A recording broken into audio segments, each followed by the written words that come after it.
Hayyee assalamualaikum warahmatullahi wabarakatuh. Ashama harka fuunee hordoftoota walaabutuuf jirtu viidiyoo kalee isinii waraabne sagalee hin dhageessisu. Har'a maayikii bitannee dhufne amma ni dhageessa jennee abdanna.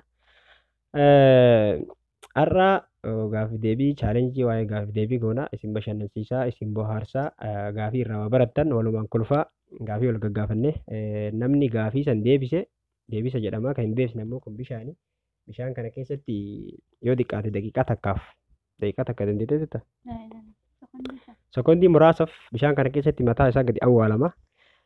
Waan akkasiitii gaafii isin bashannansiisaa isin bohaarsaa wal gaafannaa wajjin turaa isin hin jennaa inni biraa immoo namoonni liikii tuuxanii feesbuuk irraan seentan jechuudha. Sabskiraayib godhuu yeroo barbaaddan banni isin gaafata iimeelii. Namoonni iimeelii isin gaafatu tuqaalee sadii gubbarraatti isin argisiisu tana tuuxanii san booda oopin yuutuub kan jedhu tuuxanii achi booda sabskiraayib godhuu isin rakkisuu haala saniin sabskiraayib godhaa isin jechuu barbaanna. Amma kallattiin gara gaafii fi deebiitti adeemnu. Kallattiin gara gaafii fi deebiitti deebina. Anillee gaafii muraasa isinitti hin dheeressinu. Gaafii 3-4 akkas qopheeffadhe isinillee qopheeffatte amma gara gaafiitti deebina. Gaafiin kiyya ka jalqabaa Jawaar Mohammad umriin Jawaar Mohammad meeqaa jedha? 9 fuudha. 36.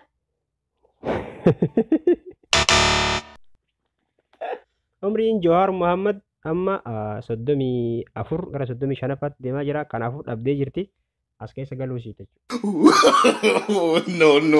No.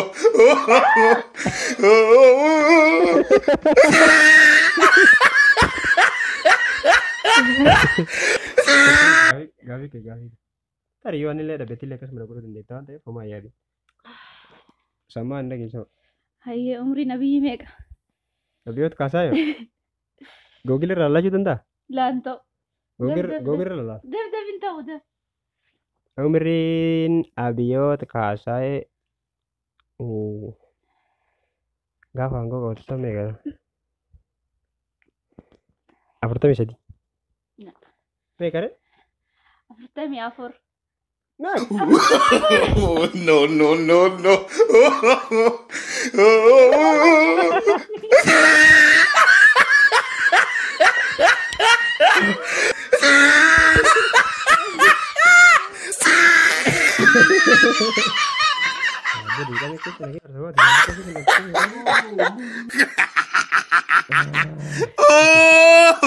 Gaafin kiyyaa mire? He tried it.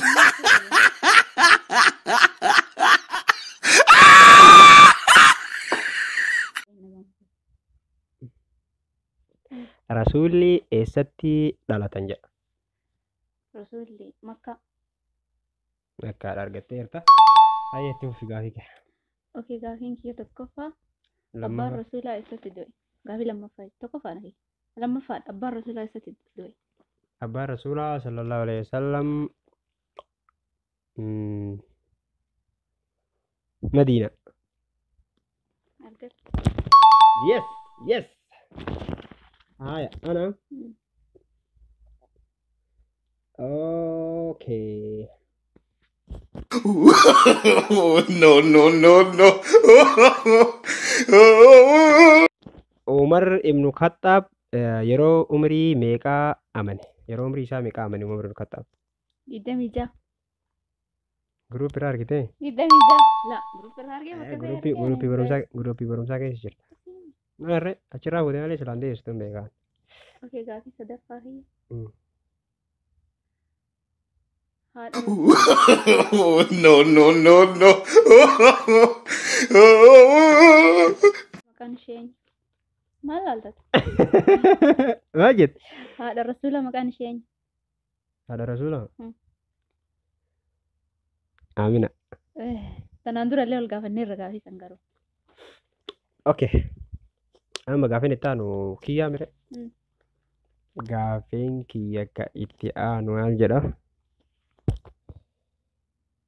Gaafiin kiyya ka sadaffaan eenyutu osoo hin amanin dura Rasuula albeen mataa irraa mure jedhee niyyate jedha. Eenyudha? Wallaan beeku. Yaali kan beekuun taati bishaan jaalatti dabarsuudha. Umar Yaali. Abdallah.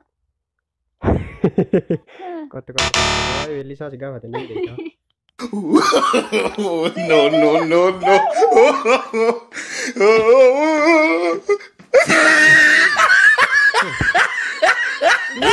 Waan biraa silaa si gaafatanii hin beekta. Yalla. Itti gaafii keetitti xaayaa oolu hin ta'u. Gaafii keetti fuudhi. Ol dheerinni kaabaa meetira meeqa? Sagalee hin dhageessu. Ol dheerinni kaabaa meetira meeqa? Ol dheerinni kaabaa. Ol dheerinni kaabaa. Ol dheerinni kaabaa. Ol dheerinni kaabaa. Mungkin meetira 10. Maa? 10. Meeqadha? No, no, no, no.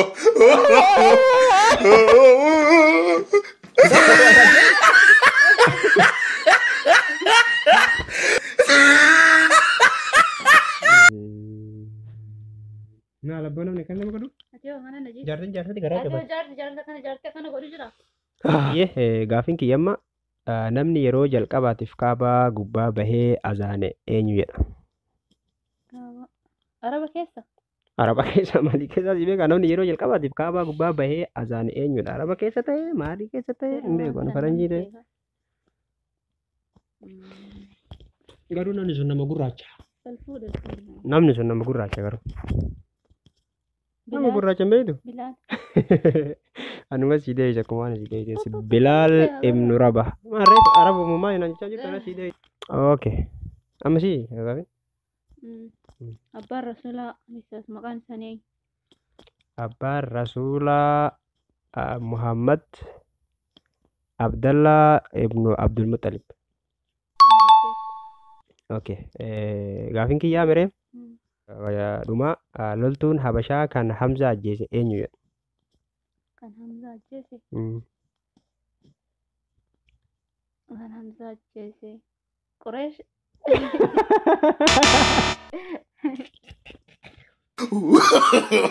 No, no, no, no.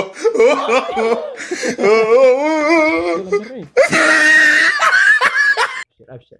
Carraan argata ta'a. Gaaya. Qabriin sahabotaa meeqatu Habashaa jira? Qabriin sahabotaa meeqatu Habashaa jira? Qabriin sahabotaa meeqatu Habashaa jira? Filannoo naa godhi. Filannoon hin jiru. Filannoo naa godhi. Allah akkanti jalatti dabarsu hin jiru. Filannoo naa godhi. Filannoon hin jiru.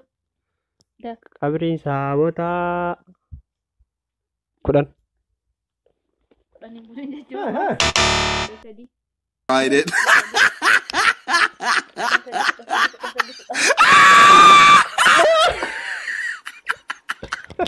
Oh!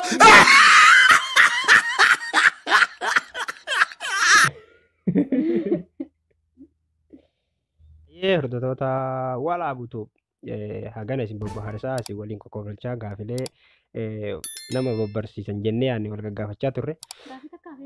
Maal ta'e? Nafne fixanne. Sibiratti gaafii naaf jira? Na gaafadha. Rasuulli alayhi salaatu wasalaam eessatti dhalatan? Rasuulli eessatti dhalatan ka jedhu Makka. Argatte. Akkasii bishaan jala dabarsuu barbaachisa mala. Hordoftoota walaa butuu subscribe like share gochuun irraa fatina gaafii kana warraa barattanii akkasumas wal bashannansiisaa wal kokofolchiisaa wal waa barsiifna jenneeti. Haga yeroo biraa walitti deebinutti silaa nuti toleen iyyuu yeroo hundi isinitti hin dhufnu haga yeroo biraa walitti deebinutti nagaan tura. Subscribe like share gochuu hin irraanfatina yaada keessan koomentii irratti nu barreessaa isin jenna. Bye.